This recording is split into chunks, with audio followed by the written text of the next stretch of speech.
Hello everyone, this is Sunil. Welcome in my YouTube channel. Those who are new, please like and subscribe my channel to get latest video. In this video, we will discuss problem of excess demand and deficit demand, how it is correct through monetary policy, RBI review. Let's start.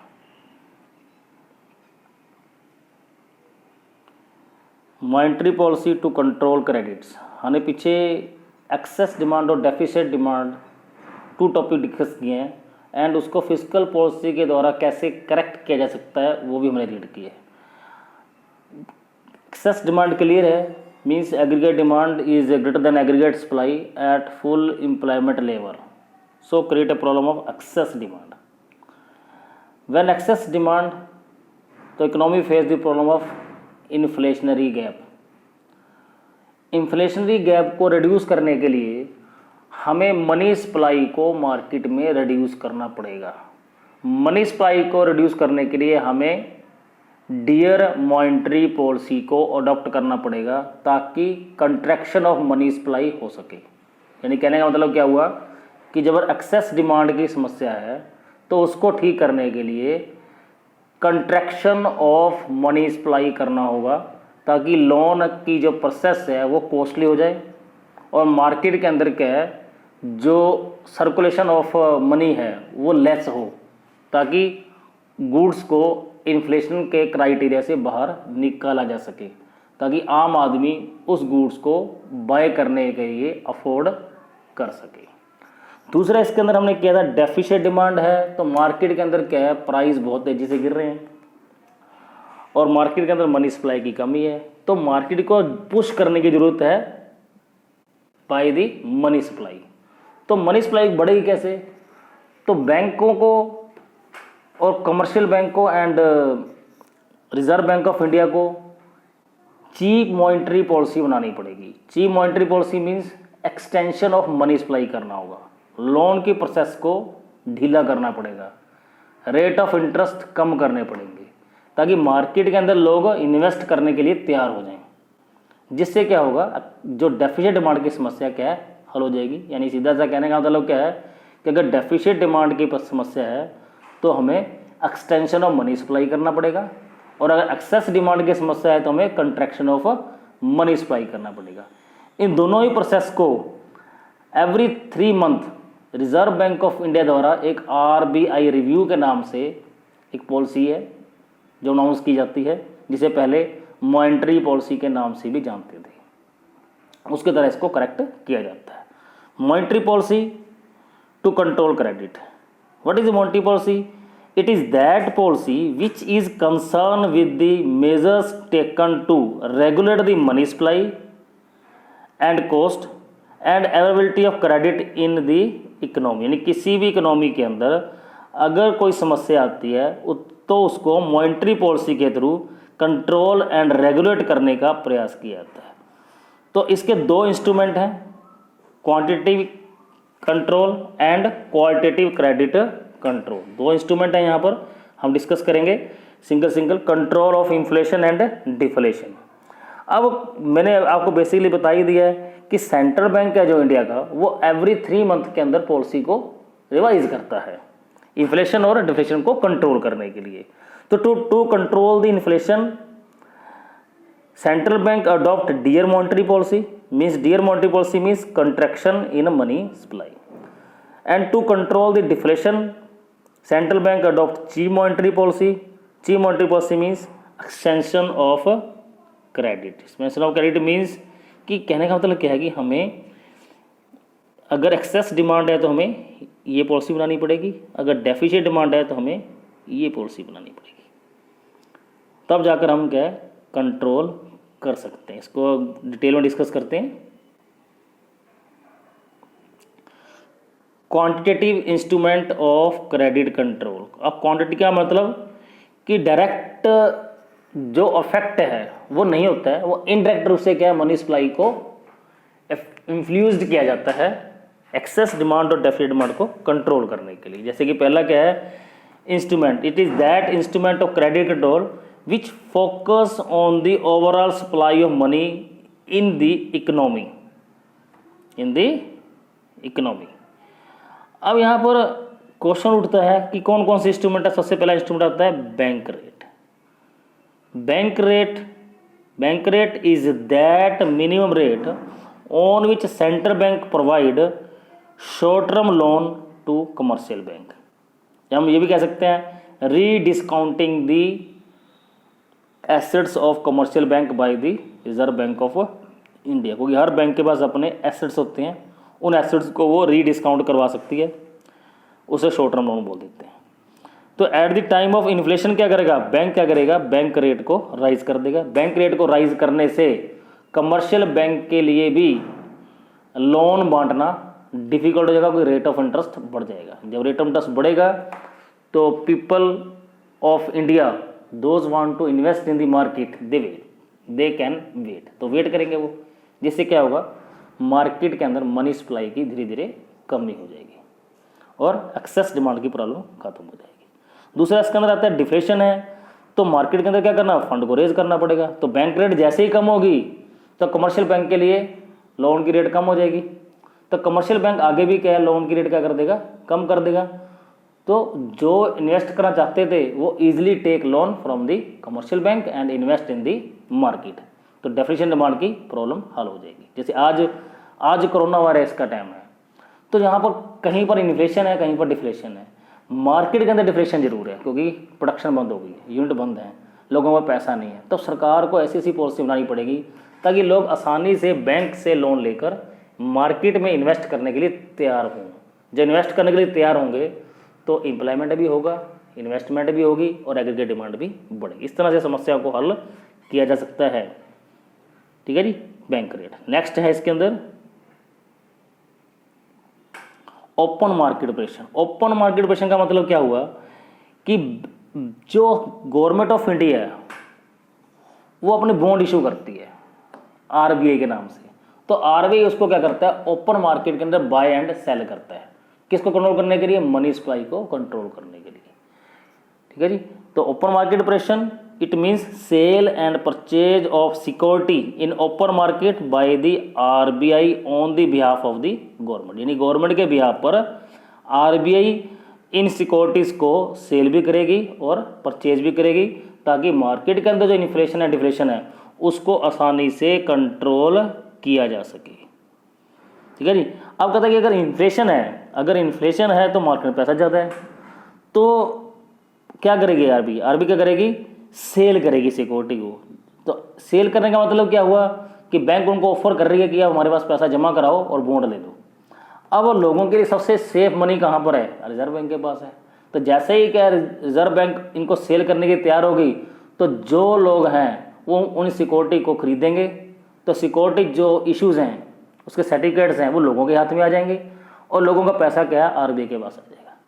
अब RBI के साथ जब पैसा जाएगा तो उतना ही पैसा market के अंदर कम हो जाएगा। जब पैसा मार्केट के अंदर कम होगा तो अपने आप ही क्या है जो सरप्लस मनी थी जिस कारण से मार्केट के अंदर इन्फ्लेशन आ रहा था उतनी ही मनी मार्केट के अंदर कम हो जाएगी और धीरे धीरे की एक्सेस डिमांड की समस्या क्या है सोल्व हो जाएगी। अगर मार्केट में डिफ्लेशन हैं तो लोगों के पास जो सिक्योरिटी पत्तर हैं, जो सिक्योरिटी इश्यूज हैं उसको आरबीआई क्या है बाय करना शुरू कर देगा। अब सिक्योरिटी बाय करेगा तो लोगों के हाथ से क्या है इशू निकल कर आरबीआई के पास चले जाएंगे और आरबीआई के हाथ में जो कैश है वो लोगों के हाथ में आ जाएगा। इसलिए क्या होगा मनी सप्लाई बढ़ जाएगी। जब मनी सप्लाई बढ़ेगी तो डिफ्लेशन की समस्या अपने आप धीरे धीरे कम हो जाएगी क्योंकि लोगों की परचेजिंग पावर बढ़ना शुरू हो जाएगी। इस तरह से ओपन मार्केट ऑपरेशन से एक्सेस डिमांड और डेफिसिट डिमांड को खत्म किया जा सकता है। नेक्स्ट टॉपिक है रेपो रेट। अब दो आती हैं इसके अंदर, repo rate and reverse repo rate. एक रेपो रेट होता है और एक क्या है रिवर्स रेपो रेट होता है। रेपो रेट का मतलब क्या है कि जिस रेट पर कमर्शियल बैंक सेंट्रल बैंक से शॉर्ट टर्म लोन लेते हैं जब कोई फाइनेंशियल प्रॉब्लम आ जाती है उसी को लेटर जमा कराने पड़ेंगे। It is that rate at we central bank provide short term loan to commercial bank at the time of financial crisis. Role वही है, अगर इन्फ्लेशन है तो रेपो रेट क्या है बढ़ जाएगी, जब रेपो रेट बढ़ेगी तो रेट ऑफ इंटरेस्ट भी बढ़ जाएगा। रेट ऑफ इंटरेस्ट बढ़ेगा तो कमर्शियल बैंक भी रेट ऑफ इंटरेस्ट को बढ़ा देंगे, तो लोन लेना क्या हो जाएगा, कॉस्टली हो जाएगा और मार्केट में एक्सेस डिमांड की समस्या को धीरे धीरे धीरे खत्म कर दिया जाएगा। और अगर डिफ्लेशन है तो रेपो रेट कम हो जाएगी, जब रेपो रेट कम होगी तो कमर्शियल बैंक अपनी रेट ऑफ इंटरेस्ट को कम कर देंगे, तो लोन देना आसान हो जाएगा, लोगों के हाथ में कैश जाएगा, क्या जाएगा, तो एक्सेस डिमांड डेफिशिएंट डिमांड की प्रॉब्लम है वो हल हो जाएगी। इस तरह से क्या है, रेपो रेट जब एक्सेस डिमांड होगी तो रेपो रेट बढ़ेगी, जब डिफ्लेशन है तो रेपो रेट क्या होगी, कम होगी। इसका एक दूसरा पार्ट है रिवर्स रेपो रेट। अब रिवर्स रेपो रेट का मतलब क्या हुआ कि पहले तो क्या था रेपो रेट में कि सेंट्रल बैंक लोन ले रहा था, किससे, सेंट्रल बैंक लोन दे रहा था किसको, कमर्शियल बैंक को शॉर्ट टर्म के लिए। अब यहाँ पर क्या है कि जो कमर्शियल बैंक है उनके पास कुछ एक्स्ट्रा मनी बड़ी होती है, जिसे बोलते हैं सरप्लस मनी। वो अपनी मर्जी से जब सरप्लस मनी को आरबीआई के पास सिक्योर रखता है तो उसके ऊपर भी क्या है, उसको रेट ऑफ इंटरेस्ट मिलता है, लेकिन वो rate of interest repo rate से कम होता है। पहले तो इसका फार्मूला था कि 1% कम होगा, अब थोड़ा सा कम भी हो सकता है, ज़्यादा भी हो सकता है, ये चेंज होते रहते हैं रूल। तो reversible means it is that rate at which all the commercial bank keep their surplus money with RBI because it is more secure than other form। तो RBI सबसे सिक्योर है, इसलिए कमर्शियल बैंक अपनी safety के लिए assets को RBI को जमा करवा देता है। सेम रोल है, अगर इन्फ्लेशन है तो रिवर्स रेपो रेट बढ़ जाएगा और बढ़ेगा तो मार्केट के अंदर मनी सप्लाई कम हो जाएगी। अगर कम होगा, रिवर्स रेपो रेट कम होगी तो मार्केट में मनी सप्लाई बढ़ेगी, मनी सप्लाई बढ़ेगी तो डिफ्लेशन की समस्या को खत्म किया जा सकता है। नेक्स्ट आता है इसके अंदर CRR।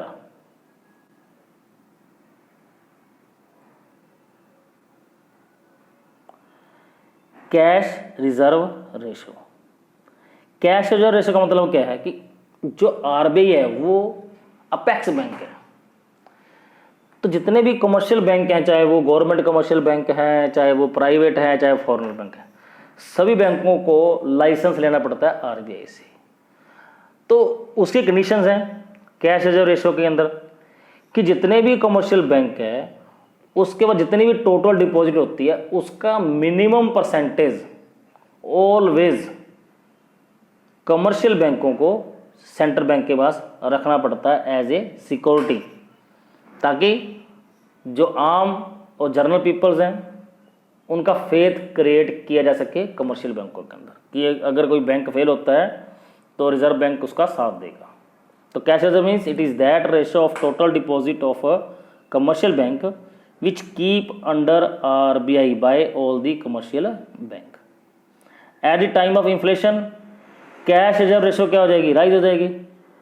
इससे क्या होगा, मनी सप्लाई रिड्यूस हो जाएगी और इंक्रीज रेट ऑफ इंटरेस्ट, जिससे क्या होगा, एक्सेस डिमांड की समस्या को हल किया जा सकता है। क्योंकि अगर CRR बढ़ेगी तो ज़्यादा अमाउंट कमर्शियल बैंकों को रिजर्व बैंक के पास रखना पड़ेगा, ज़्यादा अमाउंट रखना पड़ेगा तो उसके पास एक्सेस रिजर्व कम बचेगा, एक्सेस रिजर्व कम होगा तो कम लोन बांटे पाएगी, जब कम लोन बांटे जाएंगे तो मार्केट मनी सप्लाई लेस हो जाएगी। और उसी तरह डिफ्लेशन है तो CRR को कम कर दिया जाएगा। अब कमर्शियल बैंकों को ज़्यादा बाउंडेशन नहीं है, कम कैश रिजर्व बैंक के पास रखना है, एक्सेस मनी ज़्यादा बचेगी, उस एक्सेस मनी को वो बैंक आगे इंटरेस्ट पे देगा, लोन दे देगा पैसा कमाने के लिए, और मार्केट के अंदर क्या, मनी सप्लाई राइज होने से डेफिशिएंट डिमांड की समस्या हल हो जाएगी। नेक्स्ट है SLR, जिसे बोलते हैं स्टैट्यूटरी लिक्विड रेशियो। CRR और SLR में फर्क क्या है। SRR cash reserve ratio means जो टोटल डिपॉजिट का पैसा कमर्शियल बैंक सेंट्रल बैंक के पास रखेंगे वो तो होगा CRR।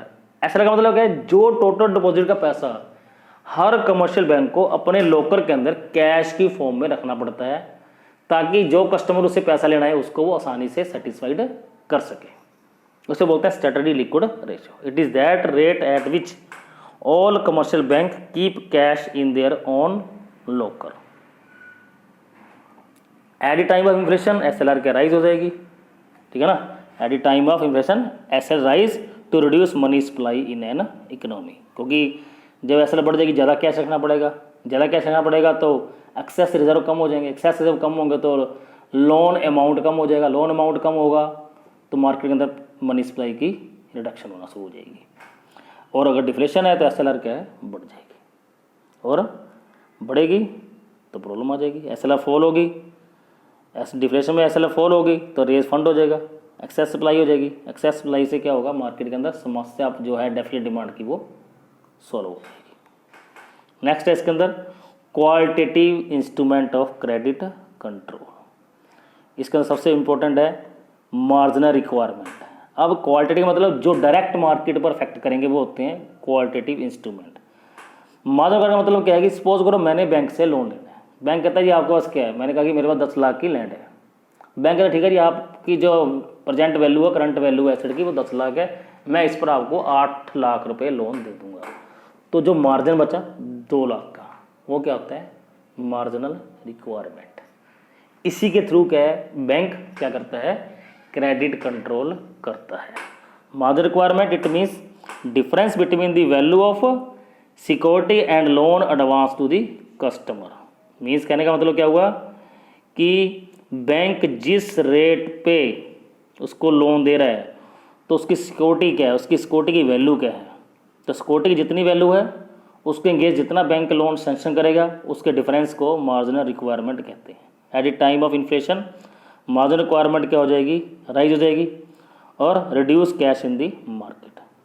और अगर क्या डिफ्लेशन है तो मार्जिनल रिक्वायरमेंट का जो रिड्यूस हो जाएगा, बैंक ज़्यादा लोन दे सकता है, पावर बढ़ जाएगी, परचेजिंग पावर बढ़ जाएगी और डेफिसिट डिमांड की समस्या हल हो जाएगी। इसके साथ दूसरा आता है मार्जिनल रिक्वायरमेंट के बाद मोरल सिचुएशंस। मोरल सिचुएशन का मतलब क्या हुआ कि आरबीआई क्या अपेक्स बैंक है, तो अपेक्स बैंक होने के कारण क्या है, जो सिंपल गाइडलाइंस हैं आरबीआई की उसको सभी कमर्शियल बैंक क्या करते हैं, फॉलो कर लेते हैं, ताकि क्या है मार्केट को मेंटेन किया जा सके। इसका मतलब क्या हुआ, मोरल का मतलब when RBI issue a guideline for commercial bank all the commercial bank easily adopt it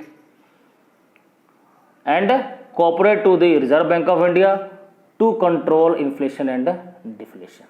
bank कहेगा कि आपने किसानों को कम रेट पे लोन देना शुरू कर देना चाहिए, तो ऑल दी कमर्शियल बैंक इसको ईजिली से अडॉप्ट कर लेंगे, क्योंकि अपेक्स बैंक होने के कारण उनकी रिस्पॉन्सिबिलिटीज़ है कि वो उसको फॉलो करें। अगर कोई बैंक इसको फॉलो नहीं करता है तो उसके लिए क्या है, डायरेक्ट एक्शन है। डायरेक्ट एक्शन का मतलब क्या हुआ कि कमर्शियल बैंक के पास पावर है, लेकिन उस पावर को वो यूज कर सकता है with the help of Reserve bank of India, यानी कि सेंट्रल बैंक। अगर वो उसकी गाइडलाइन को अडॉप्ट नहीं करता है तो सेंट्रल बैंक का पावर है उस कमर्शियल बैंक के ऊपर फाइन लगाने की, पेनल्टी लगाने की, उसका लाइसेंस रिजेक्ट करने की।